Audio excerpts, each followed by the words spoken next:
Tebo Yamaguchi, un franco-japonais. Mais c'est qui? Mais vous le connaissez? Franco-japonais qui a commencé à Lorient, ensuite il a fait l'Espagne, et là il est au Japon. C'est leur gardien titulaire. C'est l'histoire d'un garçon né en région parisienne et débarqué au Japon à l'âge de 6 mois parce que mon père a été muté dans le pays de ma mère. C'est l'histoire d'un jeune homme bilingue élevé dans la culture japonaise à Tokyo. Putain, mais quelle chance! C'est l'histoire d'un enfant qui a découvert le ballon dans les cours de récré japonaises après avoir longtemps pratiqué le judo. Un jour il manquait un gardien, je me suis proposé, j'avais pas peur de plonger avec mon passé de judoka. C'est là que j'ai vu que les regards changeaient. Frère, on est en train de... Mais c'est le mec qui a le plus de flow du monde. Le gars est en train de te dire que il a commencé à sauter au goal parce que il a fait du judo. C'est l'histoire rare de Louis Tebo Yamaguchi, un franco-japonais obsédé par l'idée de devenir pro à 12 ans dans un pays où le baseball domine les autres sports et dans lequel le foot européen n'est quasiment pas visible. Avec l'accord de ses parents, il tente sa chance au FC Tokyo, club mythique du pays, une formalité pour celui qui fait vite parler de lui auprès des recruteurs locaux.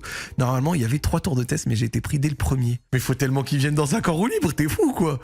Charmé par son profil, en quelques années, le portier aujourd'hui à Machida Zelvia s'assoit sur le banc pour le mondial U20, dispute le tournoi de Toulon avec les Samouraïs bleus et compte 10 sélections U19 jusqu'au U23.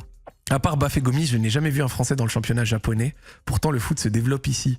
De là à ne plus bouger après être rentré au pays en 2021, la France me manque même si je continue d'y venir. J'aime la nourriture et la relation humaine. En France, tu peux dire ce que tu penses. Au Japon, tu ne peux pas dire non. Tu dois le faire comprendre autrement. Putain, mais zéro vanne, mais le hasard total. Je connaissais pas du tout ce mec.